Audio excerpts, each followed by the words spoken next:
இங்க பாரு பாப்பா, நான் உங்க அம்மா பேரு அணைஞ்சே போச்சு.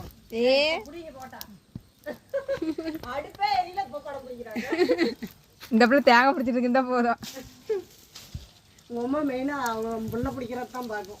தூக்கு பாப்பா, நான் அணைஞ்சே போய் சீக்கிரம் போடுவேன். அமைஞ்சா பருத்த முடியாதா அக்கா? இன்னைக்கு மழை வருமே